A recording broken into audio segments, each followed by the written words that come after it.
que podamos ir.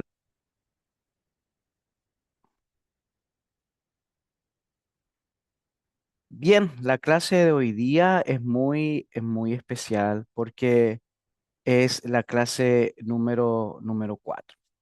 Y tal vez si usted está pensando de que en las 16 semanas nosotros vamos a tener 16 clases, no es así, ¿ok? Cada clase pueden ser hasta 2 o 3 semanas.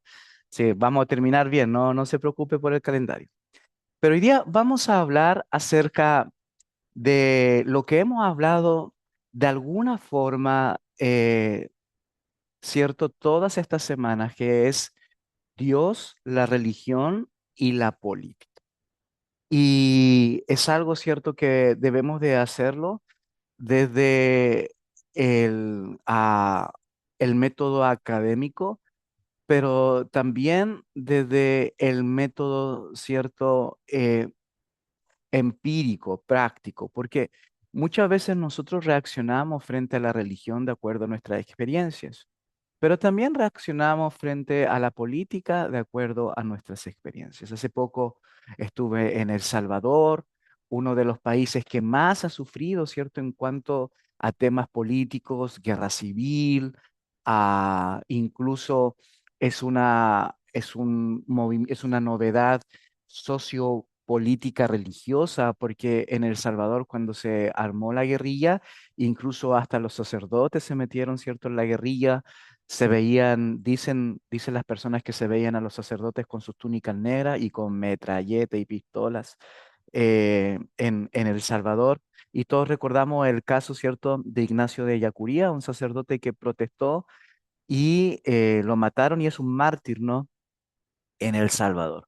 Entonces, nosotros vemos cómo esta situación puede llegar a extremos inimaginables. Entonces, cuando estuve allí hace un par de semanas, me di cuenta de que muchas veces nosotros, teológicamente hablando, no estamos apuntando a las preguntas correctas, no estamos, cierto, apuntando hacia las necesidades de las personas. Y la pregunta es ¿por qué? Y por eso como teólogos, no es que yo los foros siempre les pongo como teólogos de una nueva generación.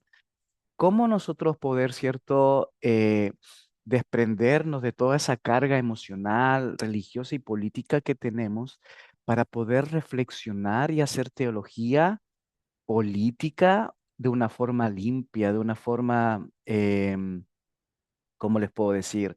De una forma que pueda dejar de lado nuestras preferencias partidistas, que pueda dejar de lado nuestras propias heridas, nuestras propias emocionalidades que son demasiado grandes. Pero ¿cómo nosotros poder enfrentar este fenómeno religioso frente a este mundo que necesita que, que por sobre todas las cosas la teología pueda ser relevante y pueda transformarse en una voz profética? Ustedes ya todo es tan grande teológicamente hablando para recordarles, cierto, qué es lo que es la verdadera profecía, pero si no se los recuerdo, la profecía no es mirar hacia el futuro. Los que podían mirar hacia el futuro, ese es el don de ciencia, como el de Daniel. Los profetas son aquellos que entregan palabra de Dios en un contexto que se necesita de que Dios hable, es un contexto relevante, es un mensaje contingente, pero también atingente a las necesidades de las personas. Entonces, cuando decimos que la iglesia levanta una voz profética, es que, ¿qué dice la Biblia con respecto a este tema social? ¿Qué dice la Biblia con respecto a este tema político? ¿Qué dice la Biblia frente a las distintas propuestas? Y eso es una voz profética que muchas veces la iglesia ha perdido porque nos hemos ido, ¿cierto?, siempre al tema de la salvación de las almas, que por mi línea, ¿no? Yo soy, en mi denominación, yo soy bautista y eso es lo primario, ¿no? La salvación de las almas. Entonces yo por mi línea tal vez siempre me he ido hacia allá. Hay otras em, confesiones o denominaciones que tienen otra prioridad. En mi caso siempre ha sido el tema almático, el tema cierto de soteriológico, de la salvación. pero creo que estamos, ¿cierto?, en una deuda muy grande en cómo enfrentar el tema político y especialmente es porque hemos caído, ¿cierto?, en el tema partidista.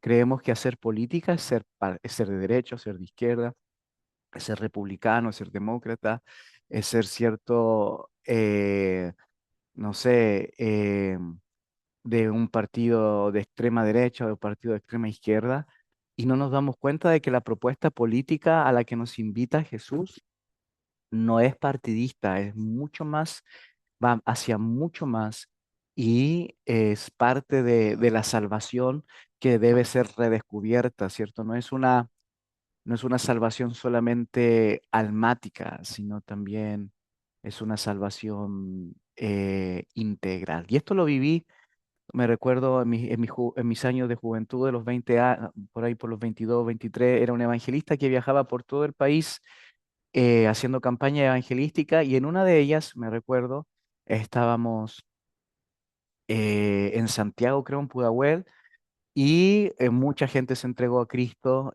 pasaron las personas, en nuestra frase, ¿no? Se ganaron muchas almas, pero a mí me llamó mucho la atención un joven que estaba allí, que era de mi edad, que estaba todo sucio, estaba, cierto, con una bolsa de neoplen, se supone que estaba como aspirando el neoplen. Los que son chilenos y los que son de barrio saben a lo que estoy hablando, ¿no? Eso. Entonces, y él estaba allí, pero se entregó a Cristo y yo sentí en mi corazón que lo hizo de forma genuina.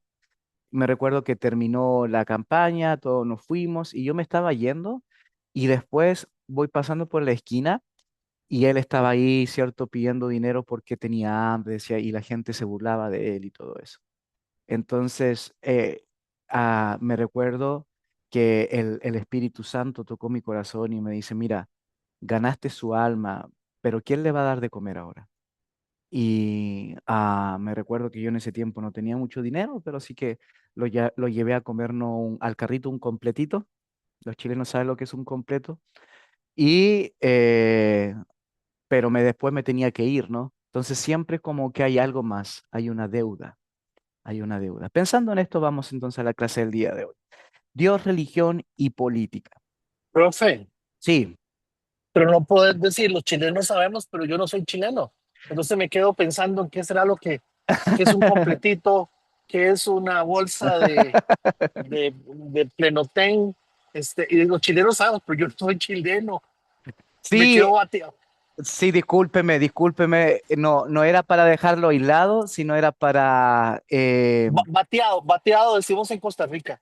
sí, sí, discúlpeme mi poca insensibilidad. Neoplen es como un pegamento sumamente barato en Chile que usaban los zapateros antiguamente o que se usa para la madera también y que es cierto, pero tú la aspiras y te lleva hacia otro mundo, ¿no? Es como que te vuelas, te lleva, cierto, te trae alucinaciones y te lleva a una realidad alternativa. Y el completo es como lo típico, es como el típico, es como la pupusa de El Salvador, es como el taco de México. En Costa Rica, ¿qué tienen parecido a eso? ¿Qué es como como no sé, algo que se come muy seguido, que se vende hasta en la calle?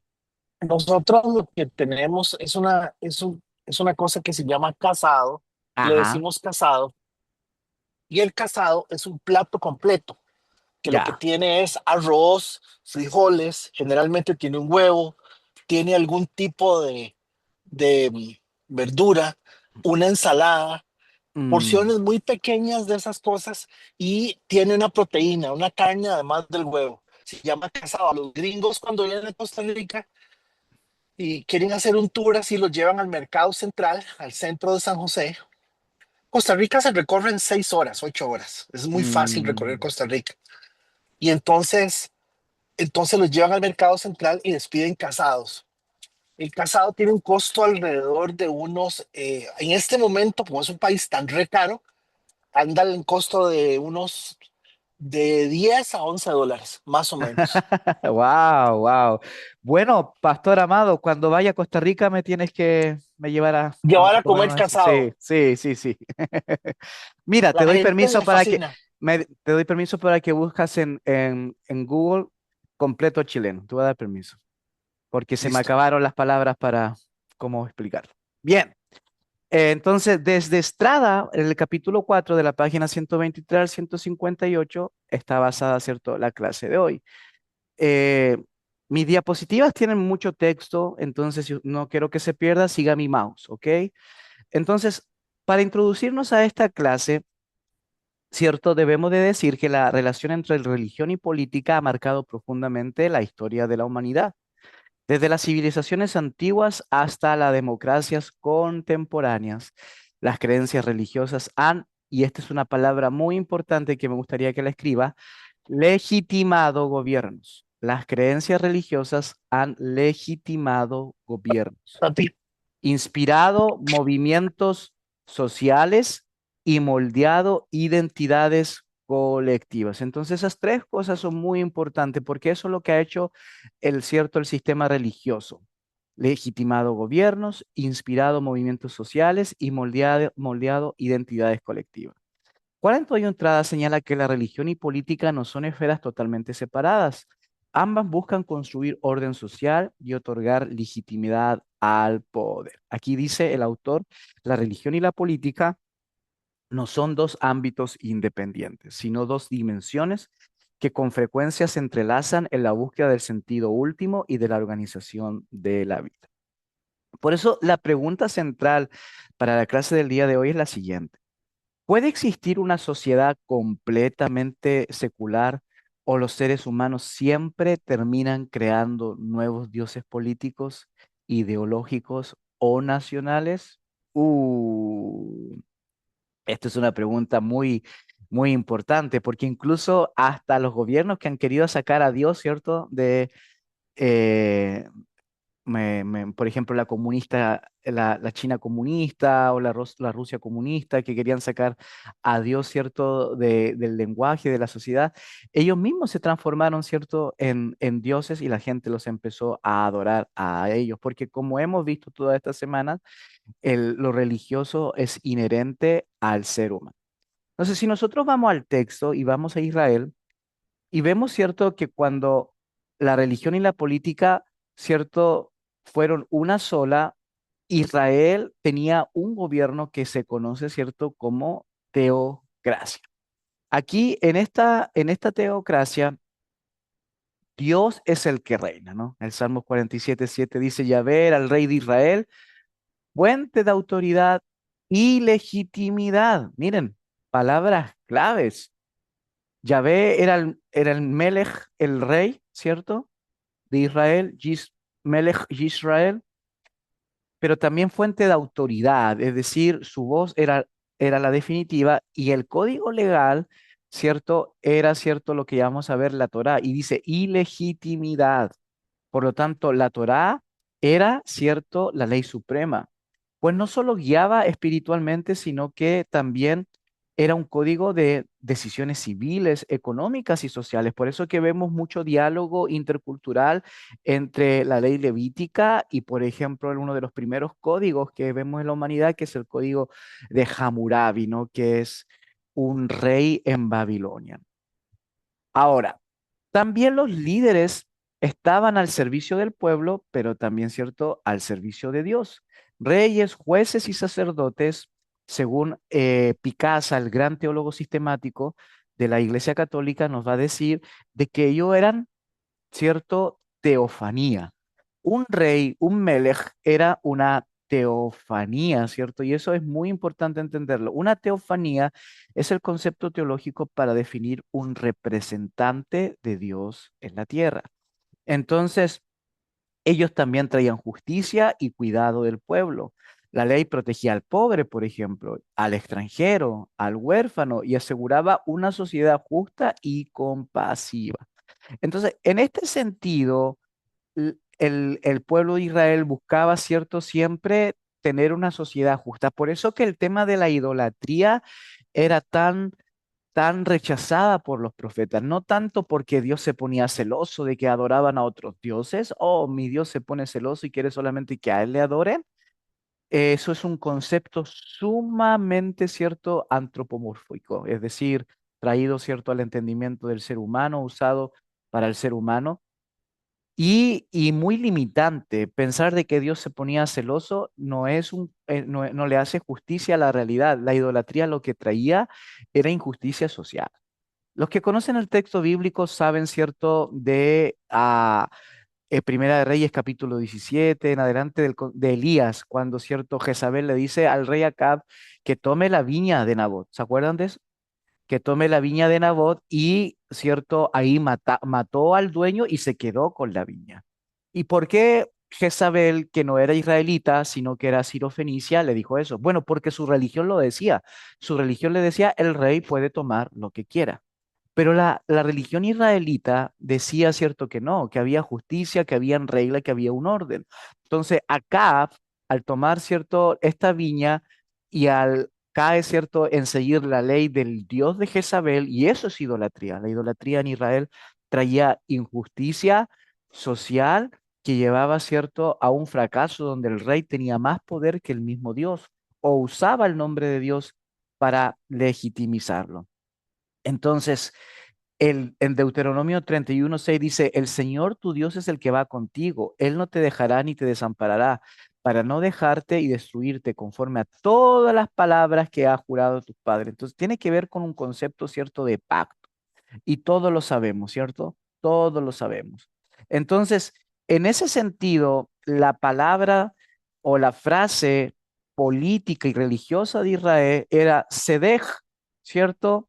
Tirdof, que quiere decir persigue la justicia de acuerdo a Deuteronomio 16:20. Entonces, todos sabemos, ¿cierto?, cómo el gobierno de Israel desde el año 1200 antes de Cristo, a través de los jueces, era, ¿cierto?, intentaba ser una teocracia gobernada o representada por un juez. Y recuerden que los jueces no eran estos que usaban pelucas blancas, porque aquí me imagino, no sé, a Duan, a Tiara, a Elías, pensando que un juez, alguien con una peluca blanca y un martillo. No, un juez en Israel era un líder que era, cierto, un soldado que era el que peleaba por Israel, pero que también tomaba las decisiones grandes, y por eso se llamaba juez. Después ya en el año 1050 pasamos a la monarquía, y en la monarquía, que es la monarquía unida, ¿cierto? Tenemos a David, a Saúl, David y Salomón. Y también ellos eran teofanía, era la manifestación de Dios a través de ellos como gobernantes. Después, ¿cierto? El reino se divide en el año 931. A propósito, esta fecha ustedes como teólogos y maestros de la palabra deberían sabérsela de memoria, ¿ok? Estas fechas son muy importantes. 931, la división del reino, eh, que, ¿cierto? Se divide el reino del norte, Israel, 10 tribus, y el reino del sur, ¿cierto? Dos tribus, Judá y Benjamín. Después está el 586, la destrucción de Jerusalén, y el 538, el regreso y la reconstrucción. Entonces, aquí nosotros vemos una teocracia muy, pero muy, pero muy fuerte, donde Yahvé es rey de Israel, la Torá es la constitución, así como todos los países tienen su propia constitución, y los sacerdotes y los reyes son los gobernantes. Entonces, ¿qué podemos aprender de este sistema teocrático, ¿cierto? Basado en Zacarías 14:9, donde dice, el Señor tu Dios será rey sobre toda la tierra. En aquel día el Señor será uno y uno su nombre. Entonces, lo que podemos aprender, número uno, es que la fe puede inspirar sistemas de justicia y compasión cuando se centra en Dios. Número dos, que cuando la religión se usa para el poder o la exclusión, se corrompe su propósito. Y número tres, que Dios llama a líderes que gobernarán con justicia, humildad y fidelidad a su ley. Entonces, siempre como teólogos de una nueva generación tenemos que ir preguntándonos, ¿qué beneficios tuvo para Israel unir religión y política? ¿Qué riesgos aparecen cuando se confunden fe y poder? ¿Y cómo podemos aplicar hoy el principio de justicia de Dios en nuestra participación ciudadana? Esto es lo que no vemos, lo vemos de inmediato en Israel. Ahora, en tiempos de Jesús, ¿qué vemos en tiempos de Jesús? Esta también, ustedes como biblistas, son fechas que ustedes deben de saber por obligación, yo les diría. Y son fechas, ¿cierto? Por ejemplo, el 63 antes de Cristo, donde Roma toma el poder, en el 37 antes de Cristo Herodes toma el poder, en el 6, ¿cierto? Antes de Cristo ya Herodes muere y pasa a ser gobernado directamente por Roma, ¿cierto? Palestina, y Palestina, ¿cierto? Es el área geográfica de Israel. Y en el año 30-33, ¿cierto? Viene la muerte de Jesús de Nazaret y después, ¿cierto? La rebelión judía y la destrucción de Jerusalén en el año 70. Entonces, nosotros los tiempos de Jesús, ¿qué tenemos? Tenemos sumos sacerdotes, tenemos, ¿cierto? Sanedrín, tenemos escribas y fariseos y tenemos un gobierno romano. Ahora, yo no puedo ir explicándole qué eran los sacerdotes, qué es el Sanedrín, porque esta es una clase avanzada, usted debería saber. Y si usted no lo sabe, escríbalo y búsquelo para que lo pueda saber. Pero solamente decirle, ¿cierto?, de que ellos eran los que gobernaban indirectamente, porque en realidad quien gobernaba era Roma. Y por eso Jesús en el capítulo 18, verso 36 de Juan, respondió de esta forma, ¿no? A, al gobernante, cierto, romano, y le dice, mi reino no es de este mundo.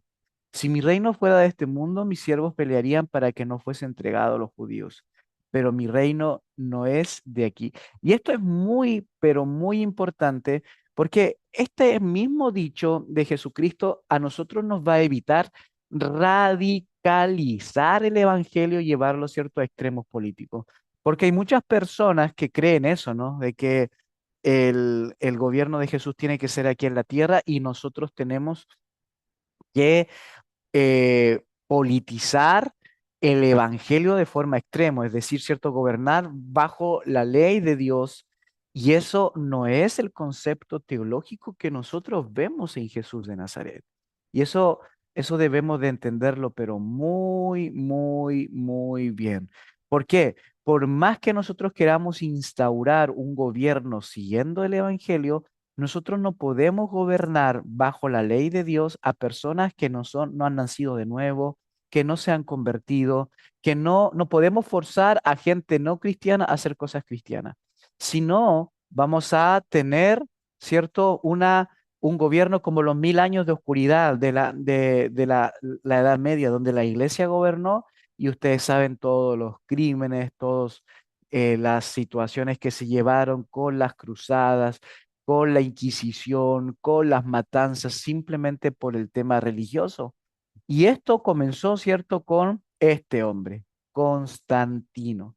Constantino vio, ¿cierto?, en el cielo esta frase, ¿no? Y este logo. Este logo es muy importante porque este logo se transformó en el logo de la iglesia. Incluso, ¿cierto?, cuando vamos a excavar allá a Europa y se encuentran. Ustedes saben que en Europa hubo un gran terremoto en el año 600 en el año 363 después de Cristo. Entonces, cuando los arqueólogos vamos a excavar, siempre nos topamos con esa capa del gran terremoto europeo. Entonces, y es muy importante porque todo lo que es cabeza hacia abajo es más antiguo del 363 y todo lo que es cabeza hacia arriba, obviamente es más nuevo. A nosotros nos ayuda mucho con el tema cronológico, pero es justo, ¿cierto? Más o menos, miren, 363. Miren, vean esta fecha. Es 50 años después de que, cierto, el edicto de Milán trajo la tolerancia al cristianismo.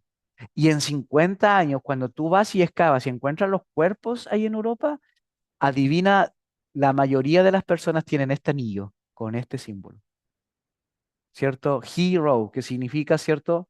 Jesucristo. Y este ese fue el símbolo que vio, se supone, Constantino en la leyenda de que él cuenta. Y en 50 años, el imperio se volvió cristiano. El tema es que ese cristianismo está muy, pero muy criticado porque la pregunta ¿es un cristianismo político? Así como se acuerdan cuando los antiguos reyes llegaban, ¿cierto?, delante de los apóstoles y le decían, bueno, ahora yo me voy a convertir y toda mi nación se convertía. ¿Es un tema así como político de conveniencia social o es un tema del corazón? Y ese es el gran problema, ¿no? Y aquí yo defiendo a Billy Graham, ¿no? Billy Graham, los grandes teólogos siempre han criticado a Billy Graham porque era el que salvaba las almas, pero nunca tenía una voz profética frente al tema de Vietnam, frente al tema de la guerra, frente al tema, cierto, de la esclavitud. Nunca decía nada. Y los grandes teólogos lo criticaron muchísimo. Decían, tú estás interesado solamente en las almas, pero no ayudas a que la sociedad cambie y se transforme y sea, cierto, algo mejor para nosotros. No dicen nada sobre esos temas políticos tan controversiales. Y Billy Graham siempre decía, o Billy Graham en inglés, siempre decía, Billy Graham decía, yo no puedo obligar a una persona no convertida a que haga algo de un convertido. Prefiero convertirlo y que esa persona, ¿cierto? Después de su conversión, empiece a trabajar, ¿cierto? Acciones cristianas. Y por eso me gusta defenderlo. Creo que sí, sí, a lo mejor quedó en deuda en la voz profética, pero creo que él tenía razón, porque lo peor de todo el mundo es poder traer leyes que estén, cierto, obligadas. Por ejemplo, el día domingo, cierto, nadie haga algo, nadie trabaje porque es el día del Señor. Y es algo que obviamente por 1000 años se intentó instaurar. Y es mejor, ¿no?, que las personas lo hagan desde un sistema devocional, más que de un sistema, ¿cierto?, de obligación, pues lo obligado trae rencillas, trae rencor. Y yo estoy hablando de eso, no de otras cosas que el cristianismo, como la honestidad, la verdad y todo eso, sí puede ayudarnos. Entonces, preparen sus preguntas porque voy a parar en 2 minutos. Déjenme terminar esta diapositiva y les entrego la palabra. Entonces, miren esta cronología que también deberían saber. Yo les digo todo lo que deberían saber a la altura en que están. En el 313 está la tolerancia, ¿no?, del cristianismo. En el 381, el emperador Teodosio, el emperador Teodosio, dice que cierto, la, hay una aceptación oficial del cristianismo, pero en el 392 pasa a ser la religión oficial. Pero mire lo que pasó aquí. En el 395 pasó a ser la única religión permitida y desde este tiempo toda la gente que practicaba otra religión, ¿cierto?, era perseguida. O sea, aquí eran perseguidos los cristianos y aquí en el 395 los cristianos se transformaron en los perseguidores. Entonces, y esta metamorfosis es muy, pero muy digna de análisis para nosotros como teólogos de una nueva generación. Ahora, entre la persecución, la tolerancia y la aceptación y privilegio, hay mucho camino, ¿cierto?, hacia adelante. ¿Y qué significó esta alianza? Significó unidad del imperio, una fe común para muchos pueblos, lo que le trajo orden a Constantino, estabilidad política. La iglesia apoyaba al emperador y al Estado. Al final, cierto, el emperador se transformó en el elegido de Dios. Y así ustedes han escuchado, por ejemplo, el gran historiador de la iglesia cristiana, Eusebio de Cesarea. Eusebio de Cesarea fue el gran defensor de Constantino y él en su libro, cierto, él dice que fue el escogido por Dios y se convirtió en The Chosen One para poder instaurar la paz en la tierra, el elegido, el escogido. Y trajo una influencia social, ya que la iglesia recibió recursos y poder para crecer y organizarse. Y él le entregó dineros y privilegios a la iglesia. Y aquí es donde las religiones antiguas, ¿cierto? Griegas, romanas, religiones paganas, se les echó de sus templos y se les dio a los cristianos. Y de ahí nacen los templos cristianos, las grandes basílicas, las grandes, ¿cierto?, construcciones. Antes la iglesia no se movía en templos. Entonces eso es muy importante que usted lo sepa, para ayudar a salirnos muchas veces del templo a nosotros, ¿no? Y saber de que la iglesia es mucho más que eso. Entonces, ahora las preguntas para reflexionar. ¿Cuáles fueron las ventajas y riesgos de unir religión y poder? ¿Qué principios bíblicos pueden ayudarnos a evitar que la fe sea manipulada por el poder? ¿Y cómo podemos ser sal y luz en medio de sistemas que buscan controlar? Bien, yo les traje tres cosas: la religión hebrea, la religión y la política en tiempo de Jesús y el tema de Constantino. Preguntas y comentarios antes de que vayamos a trabajar.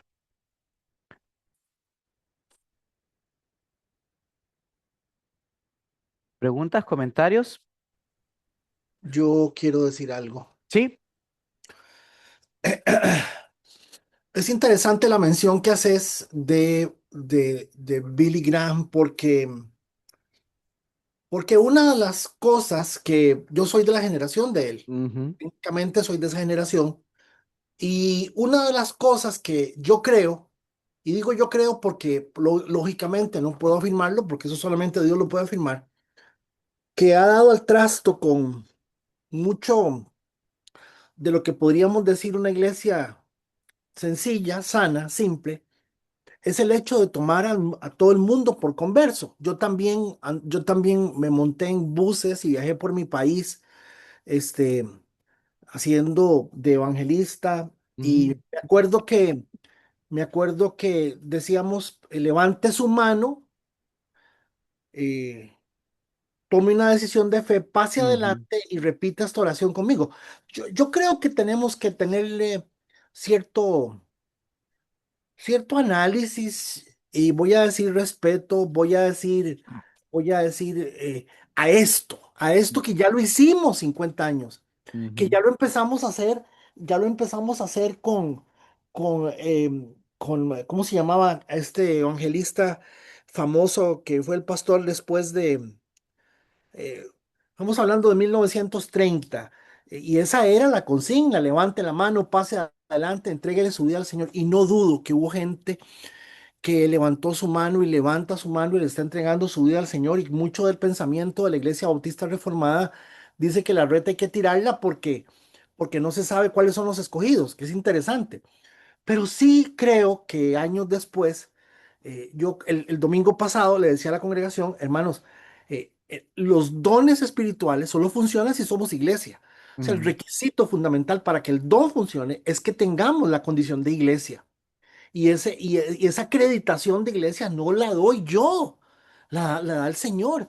Y entonces, y la primera condición, Pablo lo pone en 1 Corintios, Pablo dice, hemos sido bautizados en un mismo espíritu, por un mismo espíritu. Entonces, me parece a mí que una de las cosas que también tenemos que analizar es que mucho de lo que hemos llamado cristiano, ¿por qué? Porque también vos y los hermanos que están aquí, somos consecuencia del proceso de una religión tradicional que ya quedó atrás, ya no lo logró, tiene 70 años de atraso, perdón, tienes más de 150 años de atraso, ya no lo logra con esta generación. Las misas ahora son de gente mayor, y obviamente nosotros somos ya la parte de la que no nos interesa esto mismo. Y el mismo fenómeno que se está viviendo con la Iglesia Católica en la deserción de las personas es lo que estamos viviendo nosotros en este tiempo. ¿Con quién? Con las segundas y terceras generaciones de 13 a 25 años. Casualmente porque dimos por salvado a un montón de personas. No sé, hago como un comentario al comentario de Billy Graham más que a la clase, porque me llamó la atención ese detalle que mencionaste. sí, muchas gracias. Sí, sí, muy bueno. Pedro, adelante. La verdad que la iglesia tiene que decir muchas cosas referente a las situaciones que vive la sociedad y que el Señor también la enfrentó. La pobreza, los pobres siempre los tendréis con vosotros, lo dijo en aquellos tiempos, la injusticia social, la persecución. Entonces nuestro Señor Jesucristo, Él vivió todas esas cosas en aquellos tiempos y la palabra de Dios nos tiene una salida. ¿no es cierto? Cuando Ujú. la iglesia quiere entremezclarse con la política, Jesús fue bien claro, mi reino no es de este mundo. Cuando quiso pagar también lo que debía, dijo, dar a César lo que es de César y a Dios lo que es de Dios. Nuestro Señor Jesucristo separó las cosas, pero tuvo una palabra sabia también para aquellos tiempos, el obrero digno de su salario. Entonces, la Biblia también tiene respuesta a todos estos desafíos que nos presentamos en estos tiempos. Ahora, el desafío, como decía el pastor de Costa Rica, eh, él está hablando de cómo está viviendo la iglesia en estos tiempos. Y yo hago la pregunta siguiente, ¿por qué la iglesia está viviendo esta situación en estos tiempos?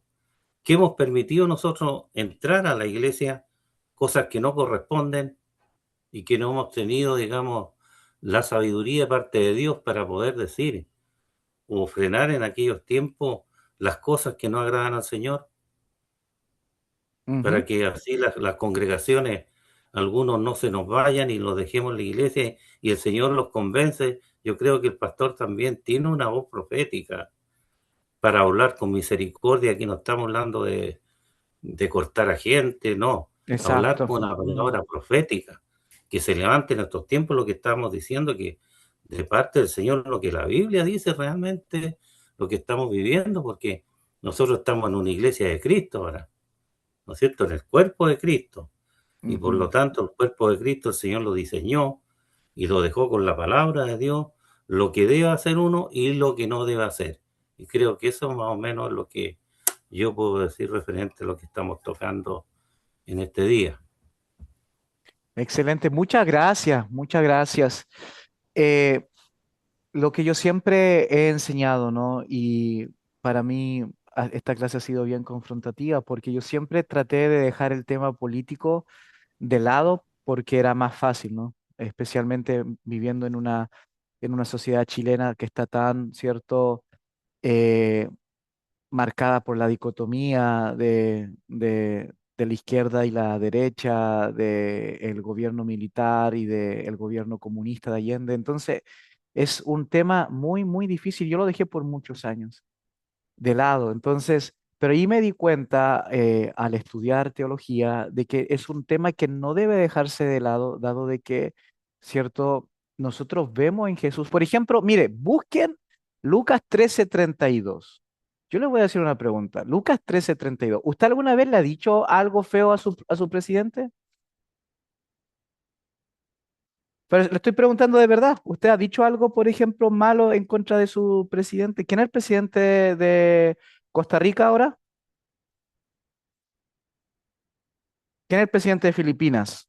¿Quién es el presidente de Chile? ¿Quién es el presidente de USA? ¿Usted ha dicho algo malo de ellos? De esta no porque me cae bien, pero del que estaba así. Ok, mire, ¿qué Jesús dijo algo de malo de su presidente o de su gobernante? O no? ¿O fue puro amor nomás y que Dios lo bendiga? ¿Quién me lee Lucas 13:32? Se refiere a Herodes como el infierno.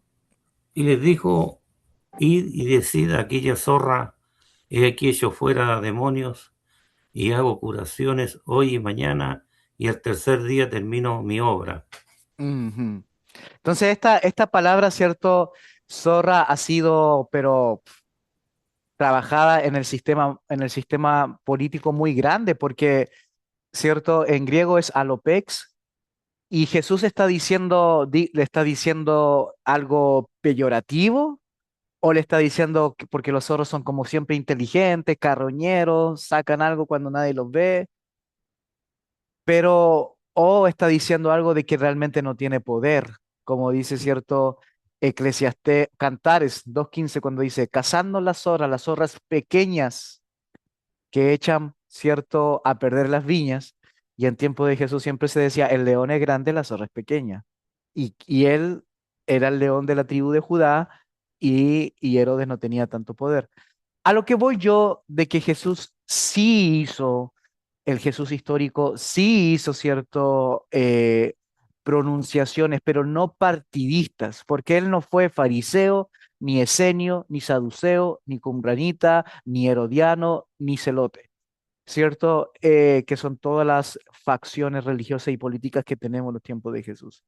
Entonces, no fue, pero sí tuvo una pronunciación. Y aquí es donde nosotros como exégetas tenemos que redescubrir. Y la pregunta es, ¿qué quiso decir con eso? Mauricio y después, ¿cierto? Sadrach o Margarita, no sé quién de los dos. ¿Ya? Eh, sí, por acá me escucho. Sí, súper bien. Ya, acá. Solo mencionar que lo que usted compartió de la historia de Ujú, de estas fechas son realmente importantes ujú, porque responden a ciertos contextos históricos. ujú, Que yo la otra vez vi un video de un grupo de personas que se dedican a hacer mucho estudio que se llama Byte. ujú, Me imagino que usted lo conoce. Y en una justo hablaban respecto a esto del reino de Dios. Yo creo que todo esto que ocurre dentro de estos contextos que ya estamos ahora, por ejemplo, con Constantino, ujú, tratan de responder un poco a ese reino de Dios. Y eso mueve todo un colectivo en el pensamiento humano. ujú, ¿Hasta qué momento estamos realmente, podemos ver realmente que ese es el reino de Dios? Cuando hay poder, cuando hay orden político, cuando todos respetan, en este caso, la religión cristiana. Porque bueno, lo vemos ahora con Constantino. Después también se ve a través de la historia, por ejemplo, cuando empieza la religión ya más protestante, por ejemplo.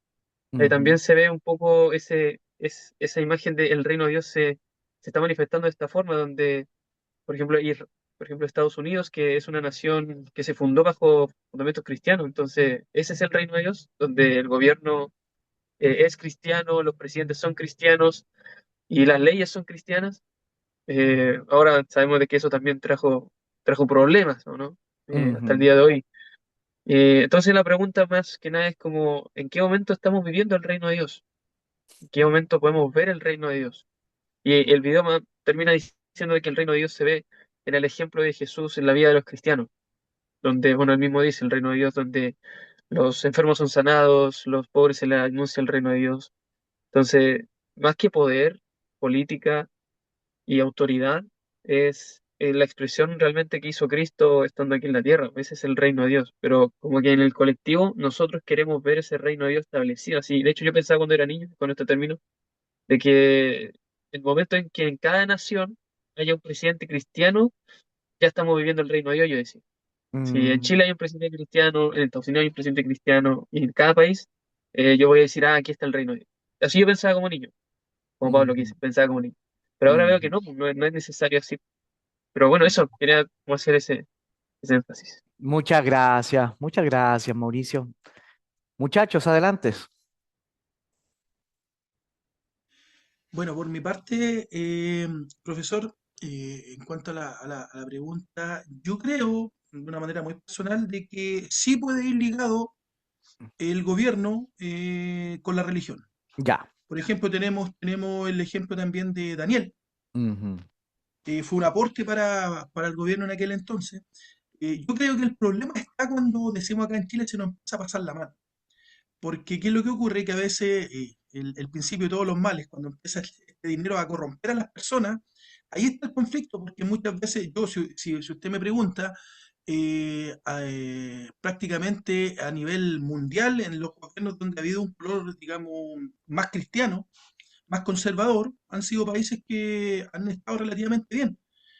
Sin embargo, cuando es lo contrario, vemos, por lo menos desde mi punto de vista, lo que es el libertinaje y la forma de las leyes en que se empiezan a legislar, ¿no es cierto?, que van en contra de la palabra de Dios.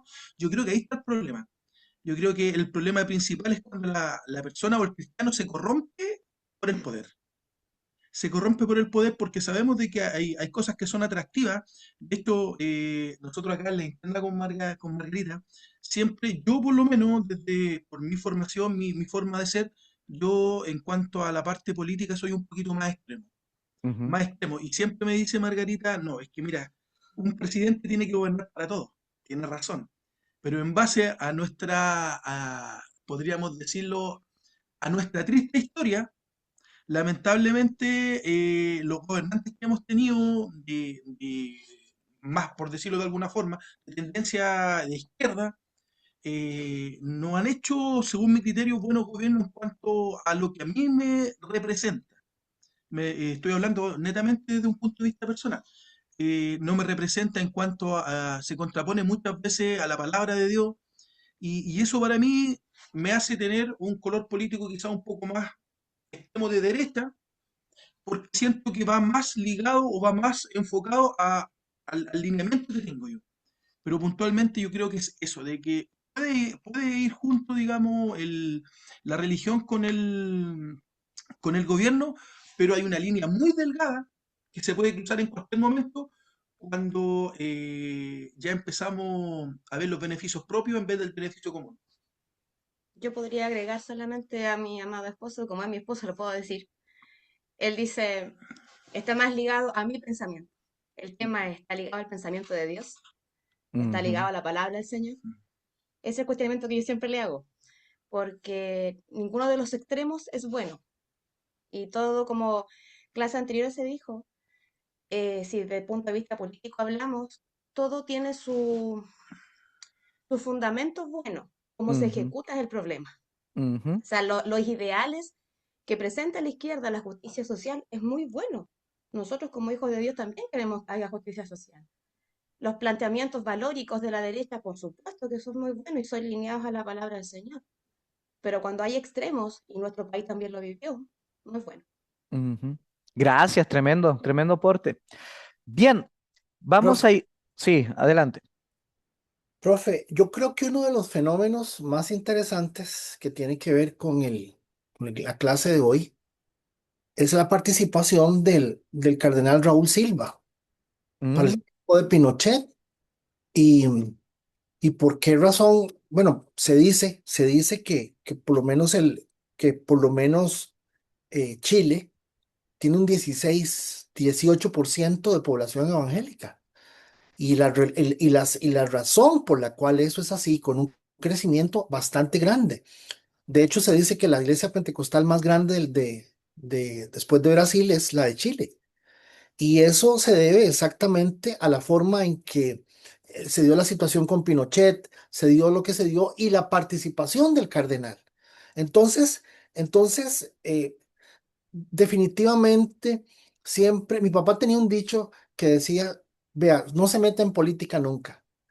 Y si algún día se quiere meter en política, primero tenga plata, después se mete en política.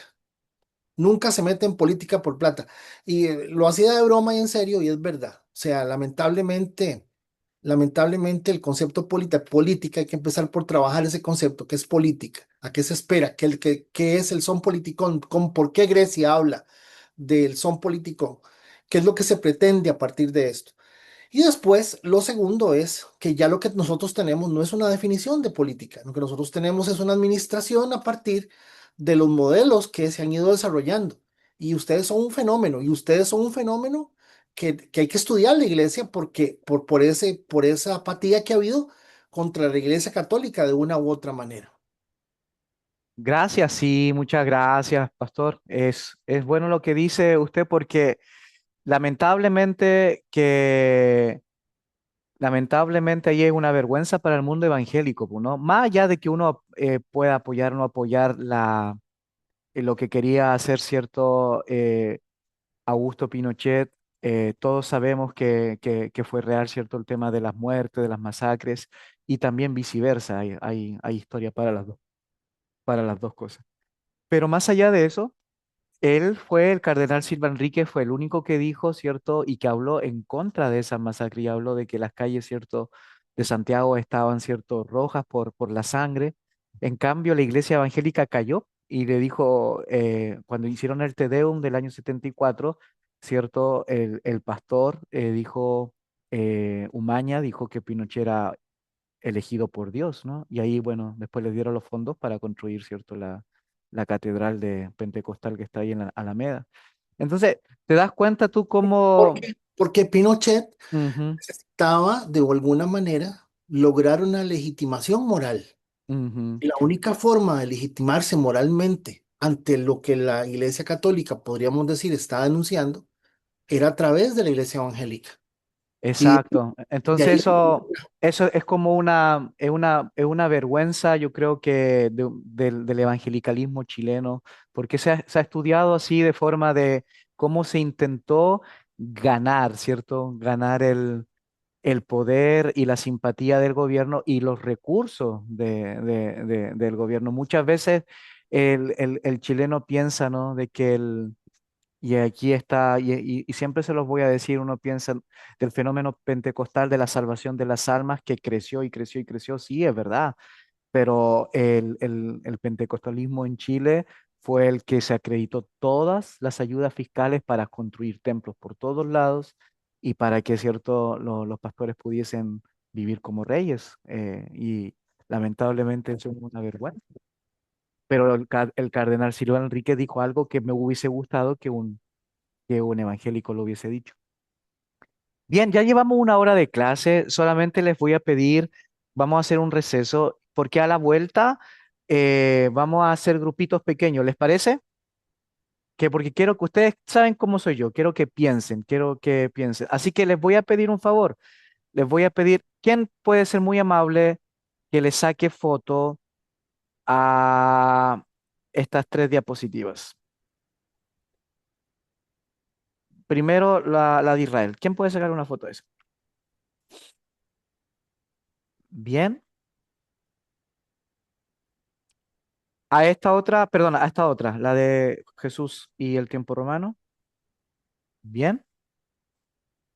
Y después, cierto, al de Constantino, que vamos a hacer tres grupos. ¿Ok? Bien. Vaya entonces a recreo, 10 minutos, un cafecito, no, lo que sea, y volvemos.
Ahora,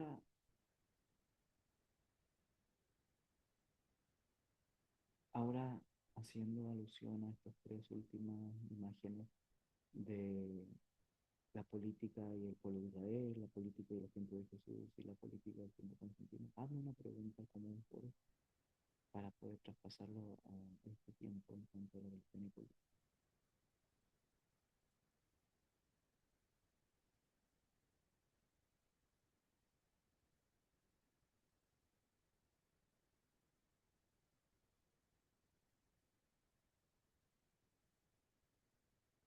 Ujú.